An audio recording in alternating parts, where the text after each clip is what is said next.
पर इनवाइट किया गया आपके स्कूल के इस एनुअल फंक्शन प्रोग्राम में, इसलिए आपको सभी को बहुत बहुत धन्यवाद। मैं आप सबसे ये रिक्वेस्ट करता हूं कि ये एक ऐसा प्लेटफॉर्म है आप लोगों के लिए, खासतौर से जो स्टूडेंट जो अपना कैरियर स्कूल के बाद जैसे ही आप कॉलेज की लाइफ में है तो आपका पूरा फ्यूचर यहीं से, आपका बेस अगर अच्छा है तो आप डिफरेंट सेक्टर में जा सकते हैं, जैसे स्पोर्ट्स है, संगीत है, और अगर आप फ्यूचर में यही एक ऐसा है कि क्योंकि टीचर का जितना कंट्रीब्यूशन होता है, जैसे माँ बाप का के बाद सेकंड अगर सबसे कोई पावरफुल है जो बच्चे को बनाता है वो टीचर्स होते हैं। मैं भी सबसे पहले मेरी लाइफ भी एक टीचर के रूप में स्टार्ट हुई और आपको वेस्ट बंगाल में ही हुई, जो मैं 2009 में मैं एज ए स्कूल लेक्चरर जो बोलते हैं आपके 11th-12th का जो टीचर्स होते हैं वो मैं ऑलरेडी सेलेक्ट हुआ था और कुछ बिहार में मैंने केंद्रीय विद्यालय में ज्वाइन किया था। 1 ईयर मैंने सर्विस की थी एज ए टीचर के रूप में। तो मैंने देखा कि इस जब आप स्टूडेंट का जो 9th, 10th, 11th, 12th जो एक ऐसी होती है, इसमें आपको बेस बनाना बहुत जरूरी है। इसमें अगर आपने अच्छा मान लें अपने 10th में बोर्ड एग्जामिनेशन में अच्छा मेरिट लिया तो आपका कॉन्फिडेंस बहुत हाई हो जाएगा और उसी से आपको सोचना है कि मुझे साइंस बैकग्राउंड में जाना है, आर्ट्स में जाना है या कोई अदर सेक्टर टेक्निकल में जाना है। ये जो आपके अंदर इंटरनली जो हुनर रहता है वो जन्म से होता है, लेकिन बस उसको एक प्लेटफॉर्म देना होता है। इसी से आप चाहे तो फोर्स में जा सकते हैं, आईएएस बन सकते हैं, आईपीएस बन सकते हैं, इधर को आप डॉक्टर इंजीनियर भी निकल सकते हैं। और अगर आपका संगीत में है, स्पोर्ट्स में है तो वहां भी अपना बहुत अच्छा रुतबा दिखा सकते हैं। तो मैं सभी स्टूडेंट से ये रिक्वेस्ट करता हूं, क्योंकि किसी भी बच्चे का डेवलप हो जाता है ये हाई स्कूल में जाकर। आप ये मत विश्वास करो कि मैं गरीब हूँ, गांव से रहने वाला हूँ, बॉर्डर एरिया का हूँ, मैं आगे इतना नहीं बढ़ सकता, ये सारी बातें गलत है। अगर आपने सोचा कि मुझे बनना है और एक अच्छा ऑफिसर बनना है, चाहे मुझे आईएएस बनना है, चाहे आईपीएस बनना है, या आपको स्टेट पब्लिक सर्विस कमीशन में बनना है, या डॉक्टर या इंजीनियर या कोई अच्छे साइंटिस्ट बनना है, तो वो आपको खुद को डिसाइड करना पड़ेगा कि मुझे बनना है। क्योंकि आगे कोई भी पढ़ाई में इतना खर्चा नहीं होता जितना सोचते हैं। गवर्नमेंट ने सारी फैसिलिटी दे के रखी है, बस ये है कि आपको स्कॉलरशिप लेना आना चाहिए, पढ़ना आना चाहिए।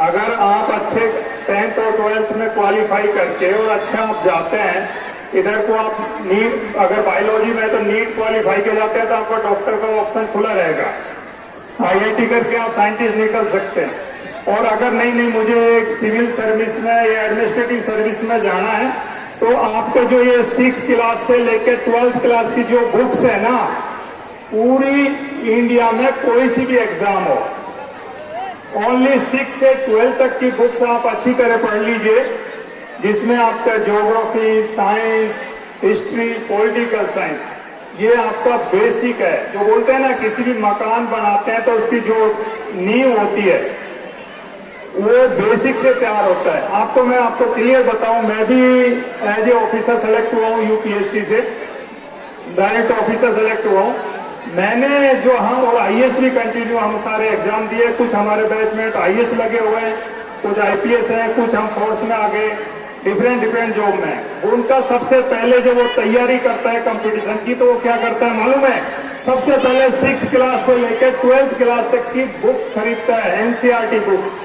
एनसीईआरटी बुक्स का मीनिंग है यहाँ पर आपकी जो बुक्स हैं 6 से 12 तक, चाहे वो स्टेट गवर्नमेंट की हो चाहे सीबीएसई हो, दोनों का सेम सिलेबस होता है, बस 1-2 चैप्टर आगे पीछे होते हैं। अगर आपने बेसिकली वो बुक्सों को अच्छा तैयार किया है और उनको बेचना नहीं है, आपने 6 में खरीद लिया, 10th में कर लिया, उसको डाल नहीं देना डस्टबिन में, उसको आपको संभाल के रखना है, उनको पढ़ता रहना है। और जब आप जैसे ही 12th क्वालिफाई होंगे और उसके बाद वही बुक्स अगर पढ़ते रहेंगे, तो मैं मानता हूं आप सिविल सर्विस, आईएएस कोई बड़ी एग्जाम नहीं है, मैं बताऊं आपको।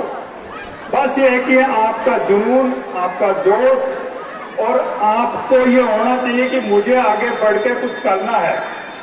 अगर ये आपके अंदर जज्बा नहीं है ना, तो दुनिया में कोई भी सिलेक्शन होना बहुत टफ है। लेकिन आपके माइंड में ये है कि मैं कर लूंगा, कोई मुझे नहीं रोक पाएगा, तो आप 100% सिलेक्शन हो जाएगा, कोई नहीं रोक पाएगा।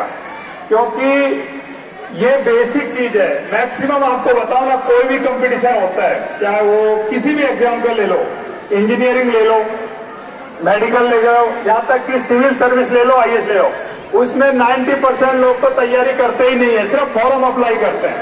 ओनली 10% तैयारी करते हैं और उनमें से उनका सिलेक्शन भी होता है। ये रियलिटी है।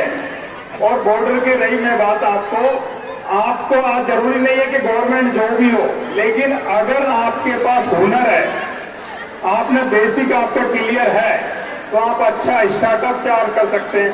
और फ्यूचर आने वाला टेक्निकल का टाइम है, मैं आपको बता रहा हूं ये, उसमें आपके पास जो टैलेंट है ना, उसी से एक नया स्टार्टअप आप तैयार कर सकते हैं।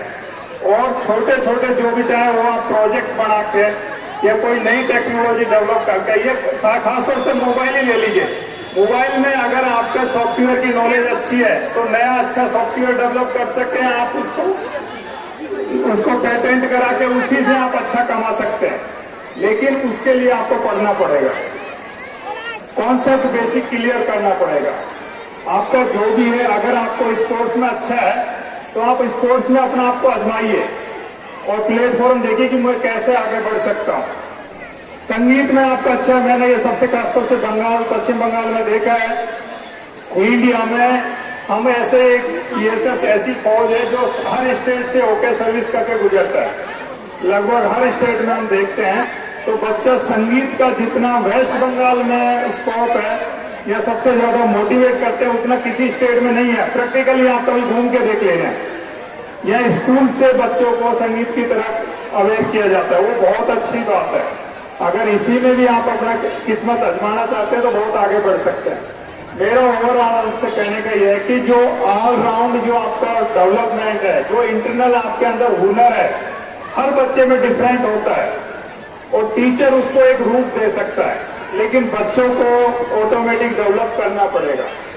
और आने वाले टाइम में मैं बताऊं, हम यहाँ बीएसएफ जो कोर्स है वो हम किस लिए है, हमारा 3 ही उद्देश्य होता है। नंबर 1, अंतर्राष्ट्रीय सीमा उसकी सुरक्षा को बरकरार रखना, बॉर्डर के जो लोग हैं उनके भावना, सुरक्षा की भावना पैदा करना, ताकि कोई दूसरी कंट्री अपने लोगों को थ्रेट ना दे सके, ठीक है, और क्राइम को रोकना। ये 3 बॉर्डर सिक्योरिटी फोर्स का प्राइम टास्क है। अंतर्राष्ट्रीय सीमा की मर्यादा को बनाए रखना, बॉर्डर पे लोग हैं उनको सुरक्षित फील कराना कि हमें कोई हमारे ऊपर थ्रेट नहीं है, और जो भी जितना स्मगलिंग एक्टिविटी क्राइम है बॉर्डर उसको कंट्रोल करना, ये हमारा उद्देश्य है। लेकिन इसमें भी अगर आप हमें बताइए,